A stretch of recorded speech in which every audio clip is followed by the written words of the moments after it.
I would like to tell you what happened in Adra, near Damascus, last Wednesday, not this Wednesday, the Wednesday before, when the armed gangs went in.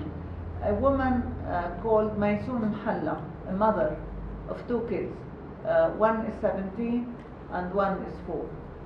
She is the deputy director of municipality in Adra.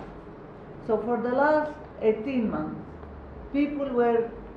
displaced people were coming from Douma, from Jober, coming to Adra.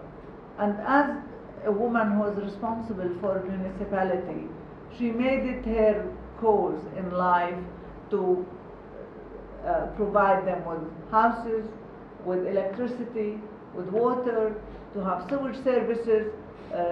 Her sister was saying to her, go to Latakia, move your job to Latakia. You don't know who these people are coming from Douma, because Douma is a hot place in the rural area of Damascus. She was saying, no, these are really nice people and poor people, and we want to help them, and if every one of us is going to go and leave the country, to whom do we leave the country? We can't, leave our responsibilities. However, on Wednesday, when the armed gang attacked Douma, attacked Adra, when the terrorists came, she was looking out of her window. Her family was speaking to her at night and saying to her, try to go to somebody's house. No, I served them, nobody would touch me, I was all the time, they all know me.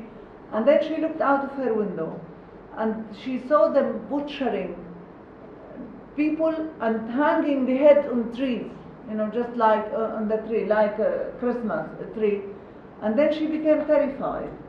And then she sat with her husband and children and said, what if they attacked us and butchered our children in front of us? What are we going to do?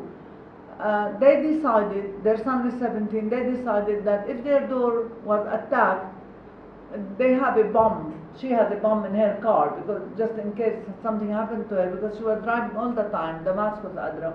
She said to him, look, let us just use this bomb and explode ourselves.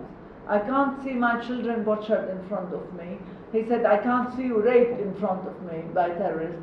And at about 12 o'clock, she called her family and she said, look, my children are in my lap, we made our decision. They are all hearing me.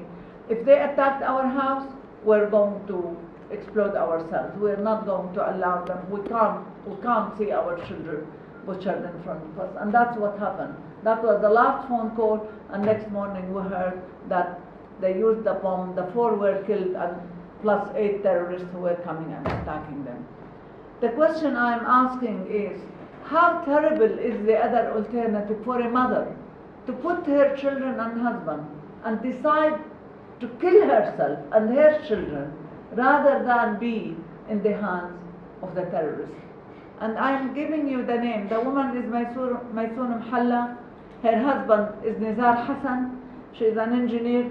Her son is Bushr, 17, and her son is Karim, 4. And I saw her sister. I took all the information from her sister, who was, of course, has a nervous breakdown, because the sister is a sister and her children are children. My family is in Homs now. Now I have my daughters and son with me. My sister cannot come to visit me because the road in Adra has the snipers from the terrorists who would kill anybody.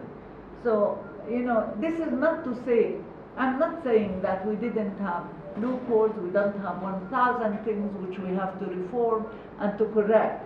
But the objective of killing and butchering people and destroying the country is not to reach democracy.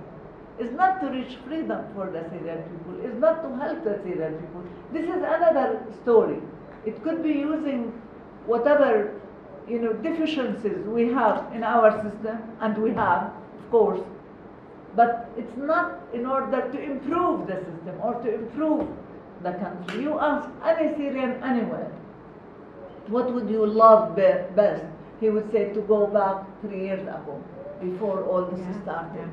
And to live in a safe country, and to be, I don't want anything in the world. I don't care what you do with politics. I just want to go back to the Syria I know, to live in a safe place and be, in security with my family and with my children.